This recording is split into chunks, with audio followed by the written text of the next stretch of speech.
It is a historic flood that wiped out most of the west side. Homes were just literally thrown off their foundations and wiped away.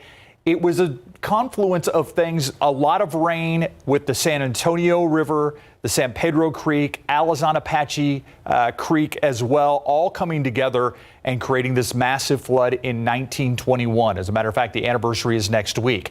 Professor Char Miller from Pomona College used to be at Trinity University. He's the author of a new book, West Side Rising: How San Antonio's 1921 Flood Devastated a City and Sparked a Latino Environmental Justice Movement. Char Miller, thank you for joining us live for this KSAT Q&A. The flood devastated the west side. It also damaged part of downtown, but downtown kind of was taken care of. That kind of the dam, the almost dam, was built to help the downtown, but not a lot was done for the west side.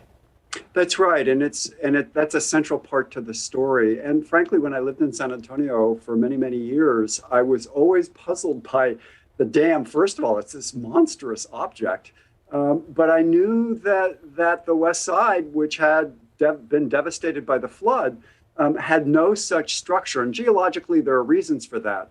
But there also was very little infrastructure invested in the west side until the 1960s and 70s, so 40 and 50 years after the Great Flood. And after that flood demonstrated how vulnerable the west side was, how in danger its population was, and you begin to recognize that there were systems of racial inequality, ethnic inequality that shaped the decision-making of the political leadership of San Antonio.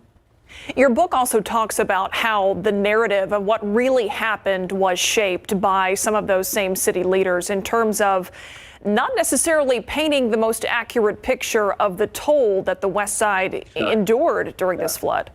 Yeah, that was kind of startling, I have to say.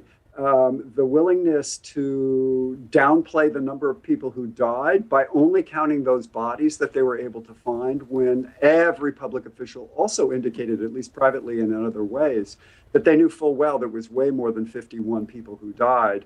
My students and I combed through every single newspaper, both Spanish language and English language, to figure out as best we could. And even then, we know we're shy of some. So we're around 80 people thereabouts that we can identify.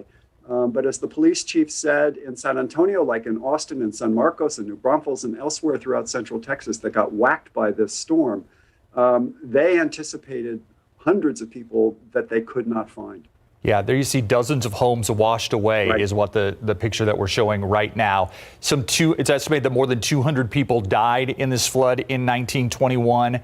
But what came out of it, there are some landmarks that just are iconic in San Antonio. You talk about the Almost Dam, but also people that are iconic, like Henry B. Gonzalez, and even organizations that I had not heard of before. And make sure I'm getting this right, Cruz Azul, is that the? Yes, exactly. Yes. And then later COPS, which became COPS Metro, were kind of born out of this flood. Yeah, it's so interesting. One of the things, and Cruz Azul Mexicana, which is a mutual aid society on the west side that came into being in 1918, 1919, we're not really sure, was first on the scene with relief supplies. It was there before the Red Cross. It was on the ground longer than the Red Cross, and in fact, the Red Cross deferred to them in terms of food providing for the larger community, and there's a reason for that. They were local, they were women who were of the place, understood not only its language and culture, but the needs of its people far better than the outsiders from elite areas in San Antonio, let alone the Red Cross from Washington, D.C. did.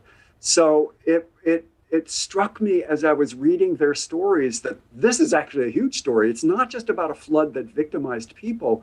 It's about a community that rose up to defend itself. And I was deeply impressed by that and wanted to give voice and pay homage to those who did that work.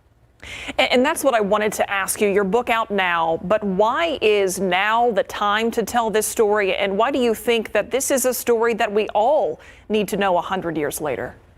Well, I think partly because it's not a story that's well known. And so there's part of that of let's just remember what happened. But I also would say that although I'd never mentioned climate change in the book, it's actually about climate change in its own way, because San Antonio knew it had a flood problem, at least since 1819, when another devastating flood submerged the entire city. And because it was an adobe city, you can imagine how many buildings disappeared as a result of that flood. But in 1819 and 1845, and a series of floods after that, right up through the 19-teens, every time it flooded, people said, we really ought to do something. Nah, it costs too much money, let's not. We really ought to do something, but it costs a lot of money, so let's not do that. And it's like climate change denial. Like, we know what we need to be doing to help mitigate and adapt in response to this big global climate shift. And San Antonio had the same knowledge, it just refused to act. So in a sense, I think it's a warning to us. This flood in 1921 is a warning to us to keep in mind the things that we know we need to act on if we want to secure the future for those who will follow behind us.